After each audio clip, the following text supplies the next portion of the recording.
નમસ્કાર દર્શક મિત્રો, હું જપન શાહ, કાનમ એક્સપ્રેસ ન્યૂઝમાં આપનું સ્વાગત છે। જોઈએ આજના મુખ્ય અને મહત્વના સમાચાર। ડોક્ટર ભૂપેશ જાડેજા આંતરરાષ્ટ્રીય હિન્દુ પરિષદ કેન્દ્રીય મંત્રી ઇન્ડિયા હેલ્પલાઇન આજે શોભાયાત્રા કાઢવામાં આવી છે। શું આજે ભગવાન રામનો જન્મોત્સવ એટલે માત્ર ભારત માટે નહીં, આખા વિશ્વમાં વસતા હિન્દુ લોકો માટેનો આ તહેવાર છે।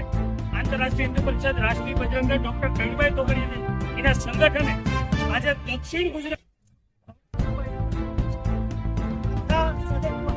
સોસાયટીઓમાં શહેરના દરેક વોર્ડમાં આંતરરાષ્ટ્રીય હિન્દુ પરિષદની હનુમાન ચાલીસા કેન્દ્ર જનમેદની તમને આજે દેખાય છે કે ડોક્ટર કવિભાઈ તોગડિયાજીના હિન્દુઓને એક કરવાના આહવાનનો પરિણામ આ મોટી શોભાયાત્રામાં કેટલા યુવાનો જોડાયા? આ શોભાયાત્રામાં 5000 થી વધુ યુવાનો જોડાયા છે। શોભાયાત્રા ક્યાંથી લઈને ક્યાં સુધી જવાની? આ શોભાયાત્રામાં વર્ષા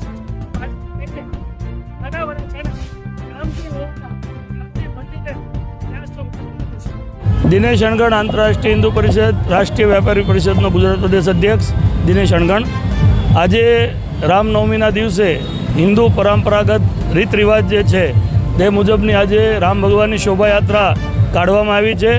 આંતરરાષ્ટ્રીય હિન્દુ પરિષદ અને રાષ્ટ્રીય બજરંગ દળ સાથે રાષ્ટ્રીય વ્યાપારી પરિષદ ઓજસ્વીની જોડાયા છે અને 5000થી પણ વધારે સંખ્યામાં લોકો આજે આ શોભાયાત્રામાં જોડાયા છે અને ખૂબ શાંતિમય આ શોભાયાત્રા નીકળી છે। બીજું, આ શોભાયાત્રાની અંદર લવ જિહાદ માટેની જે વાત છે એનું પણ રજૂઆત કરવામાં આવી છે। એક સ્ટેચ્યુ બનાવી અને જે રીતે હિન્દુના દીકરીઓને મુસલમાન જે ભગાવીને લઈ જાય છે તેના માટેની જે વાત છે એ પણ અહીંયા અમે રજૂ કરી છે। શોભાયાત્રામાં કેટલા યુવાનો જોડાયા?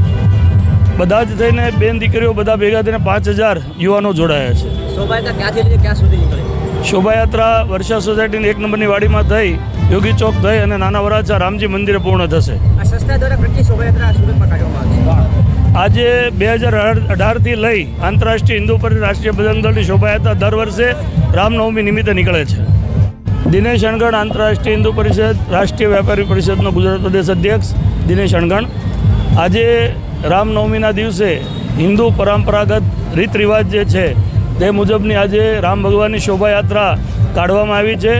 આંતરરાષ્ટ્રીય હિન્દુ પરિષદ અને રાષ્ટ્રીય બજરંગ દળ સાથે રાષ્ટ્રીય વ્યાપારી પરિષદ ઓજસ્વીની જોડાયા છે અને 5000થી પણ વધારે સંખ્યામાં લોકો આજે આ શોભાયાત્રામાં જોડાયા છે અને ખૂબ શાંતિમય આ શોભાયાત્રા નીકળી છે। બીજું, આ શોભાયાત્રાની અંદર લવ જિહાદ માટેની જે વાત છે એનું પણ રજૂઆત કરવામાં આવી છે। એક સ્ટેચ્યુ બનાવી અને જે રીતે હિન્દુના દીકરીઓને મુસલમાન જે ભગાવીને લઈ જાય છે તેના માટેની જે વાત છે એ પણ અહીંયા અમે રજૂ કરી છે। શોભાયાત્રામાં કેટલા યુવાનો જોડાયા? બધા જ થઈને બેન દીકરીઓ બધા ભેગા થઈને 5000 યુવાનો જોડાયા છે। શોભાયાત્રા ક્યાંથી લઈને ક્યાં સુધી નીકળે? શોભાયાત્રા વર્ષા સોસાયટીની 1 નંબરની વાડીમાં થઈ યોગી ચોક થઈ અને નાના વરાછા રામજી મંદિરે પૂર્ણ થશે। આ સંસ્થા દ્વારા કેટલી શોભાયાત્રા સુરતમાં કાઢવામાં આવશે?